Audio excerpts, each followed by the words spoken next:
आज दिनांक 1 अप्रैल 2022 को उत्तर प्रदेश युवा कांग्रेस के ऑपरेशन में और इंदौर शहर युवा कांग्रेस के द्वारा अपने सभी विधानसभा अध्यक्षों के साथ ये प्रेस वार्ता आयोजित की जा रही है। इस प्रेस वार्ता को आयोजित करने का मुख्य मुद्दा जो है वो शिवराज जी की जन विरोधी युवा विरोधी नीतियाँ हैं।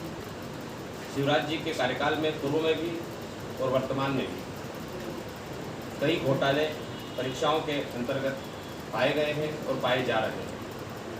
हम इन सभी के विषय में आपसे बात करने के लिए यहाँ उपस्थित हुए हैं। जनता की आवाज़ आपके बीच में पहुँचाना चाह रहे हैं, उस जन आक्रोश को आप तक पहुँचाना चाह रहे हैं। इन्होंने पुलिस आरक्षक भर्ती परीक्षा में भी फर्जीवाड़ा किया है। शिक्षक पात्रता परीक्षा जो वर्ग 3 की हुई उसमें भी काफ़ी सारी अनियमितता पाई गई।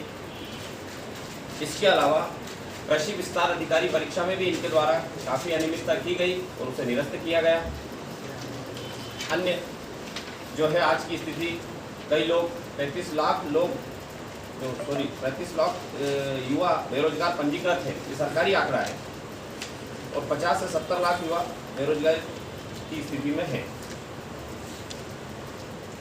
इन स्थितियों में जबकि पहले व्यापम का नाम बदल के अब SSB कर दिया गया, लेकिन उससे कोई फर्क हमें नज़र नहीं आ रहा। निरंतर इनकी विफलताएं, इनकी कूटरचनाएं स्पष्ट हो रही हैं और युवाओं के भविष्य के साथ खिलवाड़ किया जा रहा है। परीक्षाएं पहले तो हो नहीं रही है और अगर हो रही हैं तो उनकी अवधि इतनी लंबी हो जाती है कि वह अंतिम चयन तक आते आते परीक्षा निरस्त होती है। इन सब स्थितियों में युवाओं का भविष्य अधर में लटक रहा है। इन्हीं विषयों पे अपने अपने वक्तव्य हमारे साथी देंगे। हमारे विधानसभा एक के अध्यक्ष विशाल अनिकेत परिहार यहाँ पर उपस्थित हैं। आदरणीय जावेद खान जी प्रदेश उपाध्यक्ष मध्य प्रदेश युवा कांग्रेस उपस्थित हैं। हमारे इंदौर शहर युवा कांग्रेस के अध्यक्ष रमेश खान जी उपस्थित हैं। मैं स्वयं इंदौर शहर युवा कांग्रेस का प्रवक्ता सुधीर भारती और मेरे साथी आतिश बिंजवा जो विधानसभा 4 से विधानसभा अध्यक्ष हैं 4 के, यहाँ उपस्थित हैं। मैं सर्वप्रथम निवेदन करूंगा हमारे प्रदेश उपाध्यक्ष जी से कि वे अपना वक्तव्य। सबसे पहले मैं आप सभी के समक्ष मध्य प्रदेश में जो सबसे बड़ा छलावा युवाओं से हुआ है उसके संबंध में बात रखूंगा। मध्य प्रदेश में वर्तमान समय में शिक्षक पात्रता परीक्षा में सबसे बड़ा घोटाला सामने आया है और ये घोटाला उजागर करने के लिए सबसे पहले कोई भी सामने आया तो वो एक छात्र था जो इस परीक्षा को खुद दे रहा था।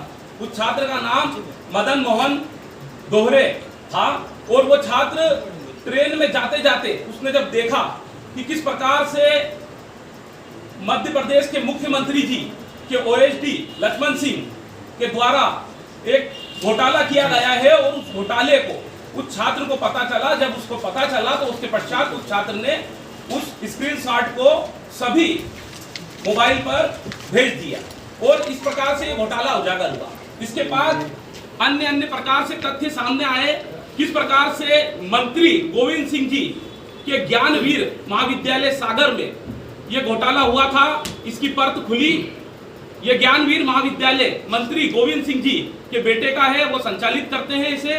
और इस घोटाले के अंदर किस प्रकार से मध्य प्रदेश में एक एजेंसी के माध्यम से इस घोटाले को कराया गया। मैं आपको बताना चाहता हूं कि मध्य प्रदेश में एजुपिटी कैरियर टेक्नोलॉजी करके एक एजेंसी थी जिसको मध्य प्रदेश में PEB के माध्यम से ये टेंडर दिया गया।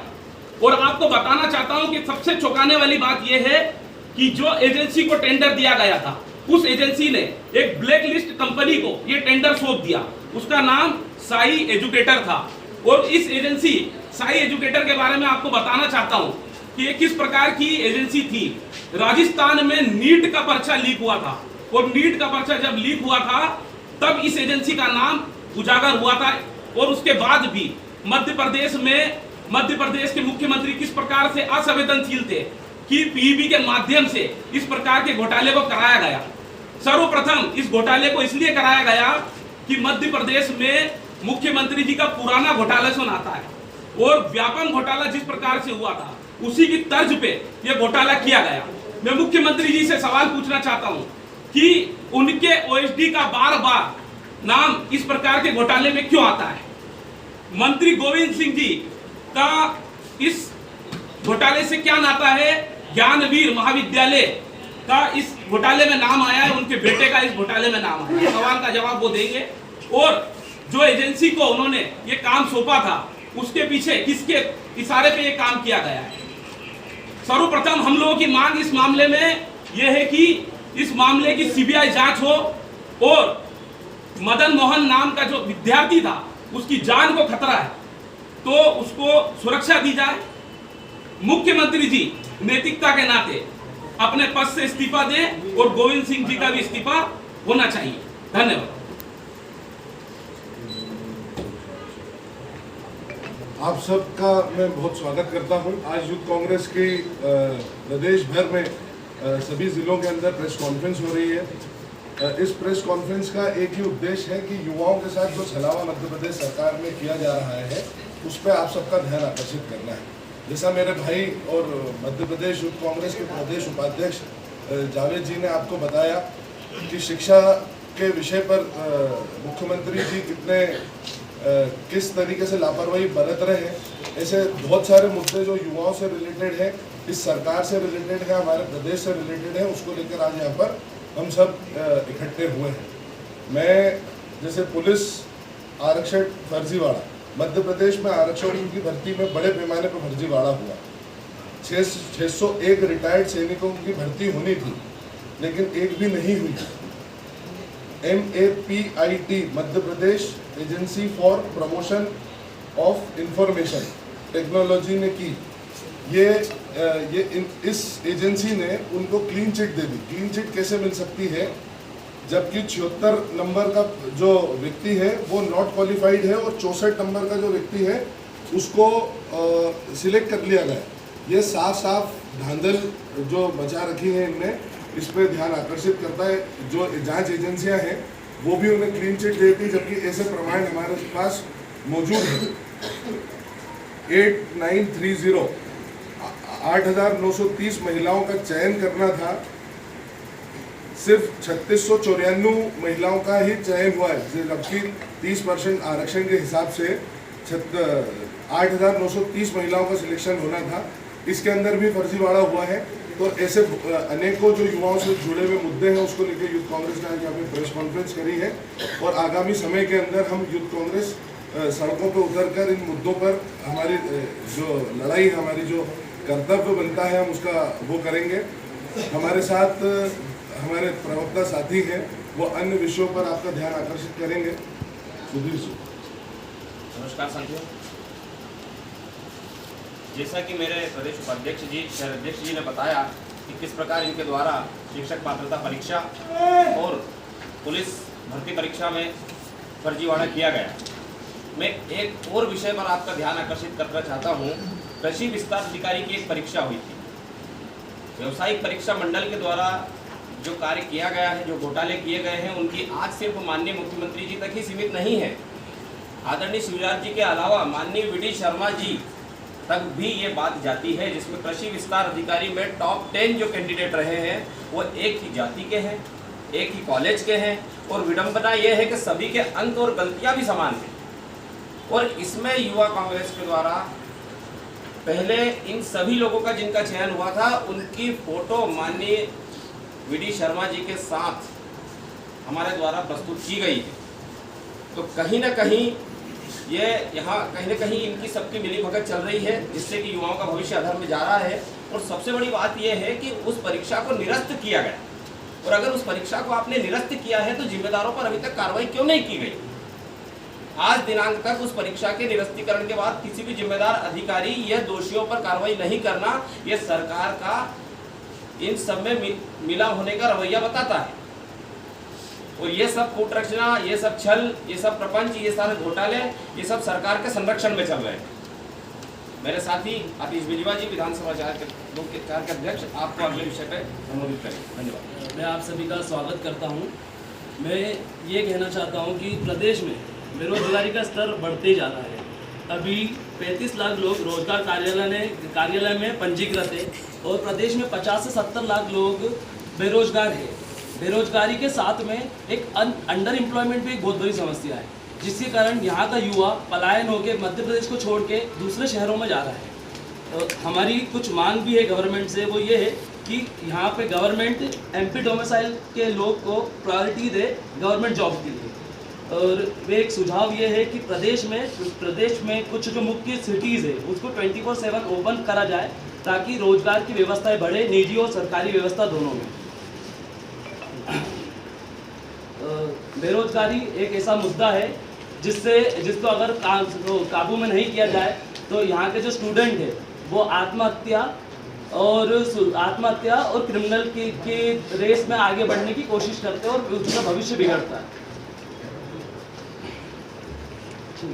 मेरे साथी अनिकेत परिहार तो आगे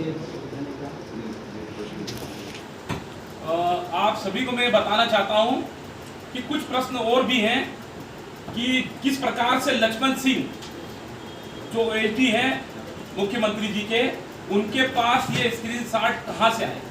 ये बहुत बड़ा जांच का विषय है और ये फर्जीवाड़ा उजागर होने के बाद उनका मोबाइल अभी तक के जब्त क्यों नहीं किया गया है। वर्ग 3 परीक्षा में हमारी मांग शुरू से है कि सीबीआई जांच हो, क्योंकि पिछली बार हम लोगों ने व्यापम घोटाला भी देखा, सैकड़ों लोगों की मौत हुई उसमें और तथ्यों को छुपाने का काम किया गया। अंत तक अभी तक युवाओं को न्याय नहीं मिला है उसमें और आज स्थिति बहुत गंभीर है। जैसा कि मैंने पहले भी कहा कि मंत्री गोविंद सिंह जी को मंत्रिमंडल से बाहर करना चाहिए और अतिथि शिक्षक को सरकार ने बहाल नहीं किया है। जिस प्रकार से 27% ओबीसी का आरक्षण का जो विषय है, वो विषय भी कमलनाथ जी ने 27% आरक्षण ओबीसी वर्ग में लागू करने की बात कही थी। उसके बाद शिवराज सिंह जी भी उस बात पर अमल करने की बात करते आए, लेकिन आप लोग देख सकते हैं कि संविदा परीक्षा में नियुक्ति के संबंध में ओबीसी के अतिथि शिक्षकों को अभी भी भोपाल में प्रदर्शन करना पड़ रहा है और अपने न्याय की मांग करना पड़ रही है। इसके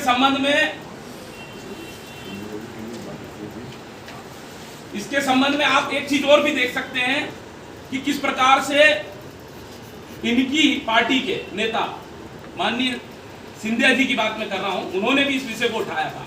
लेकिन अब तो ये देखने को मिलता है कि कहीं ना कहीं बीजेपी में भी आपसी में एक तरह से एक बात पर रहने का विषय नहीं है। उनके एक नेता कुछ और बोलते हैं और दूसरा नेता कुछ और बोलता है। तो एक ये विषय बहुत बड़ा था। और सर्वप्रथम मैं ये भी बताना चाहता हूं कि किस प्रकार से शिक्षक पात्रता परीक्षा में युवाओं की भावनाओं के साथ खिलवाड़ हुआ है। वर्ष 2011 के बाद ये परीक्षा आयोजित की गई थी। लाखों विद्यार्थियों ने मेहनत से, ईमानदारी से पेपर दिया और उसके बाद इस प्रकार का कृत्य सरकार के द्वारा किया गया है जो क्षमा योग्य नहीं। आने वाले समय में भारतीय युवा कांग्रेस इस विषय को निरंतर उठाता रहेगा और युवाओं को न्याय दिलाने का काम करेगा। निवेदन और था आपसे कि जो शिक्षक पात्रता परीक्षा वर्ग 3 की ली गई थी, इसमें मार्क्स बढ़ाने के नाम पर 5 लाख रुपए किसी व्यक्ति से संपर्क करके मांगे गए थे और अंतिम चयन होने पर भी 5 लाख रुपए की मांग की गई। ये उन्होंने अपनी मांग रखी थी, पैसे मांगने वाले जो भी एजेंट थे। लीक पेपर जो हुआ है, इसी कॉलेज में परीक्षा दे रहे छात्र मनोज पाटिल का स्क्रीनशॉट जो लिया गया, सारी जांच हुई और उसमें वो मंत्री गोविंद सिंह जी के कॉलेज के कैंपस से जो जहां एग्जामिनेशन सेंटर का, वहां उस कंप्यूटर का स्क्रीनशॉट। सरकारी विभागों में 90,000 पद खाली पड़े। इसमें स्थिति ये है कि अगर ब्लैकलिस्टेड कंपनी को आप ठेका दे रहे हैं, केंद्र सरकार जिस कंपनी को ब्लैकलिस्टेड करी, और एक सबसे बड़ी बात है कि ठेके पे ठेका, मतलब कि आप एक कंपनी को ठेका दे रहे हैं अपने यहाँ परीक्षा आयोजित कराने का या टेंडर दे रहे हैं, तो उसने उसको सब टेंडर कर दिया। ये तो अपने आप में एक बहुत बड़ी धांधली है। इसका मतलब कि कुछ विचित्र ही चल रहा है परीक्षा के नाम पर। मैं आपसे निवेदन करूंगा कि जो मुद्दे हैं ये जनता के आक्रोश वाले मुद्दे हैं, जनता की पीड़ा वाले मुद्दे हैं।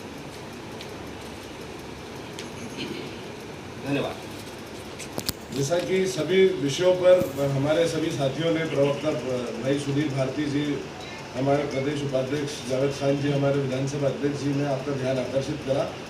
आगामी समय में यूथ कांग्रेस अपना कर्तव्य पूरा करते हुए सड़कों पर इसकी लड़ाई लड़ेगी। आप सबसे निवेदन है कि इन मुद्दों को जनता की आवाज़ के रूप में ज़्यादा से ज़्यादा उसको आप लोगों का समर्थन मिल जाए। बहुत बहुत धन्यवाद।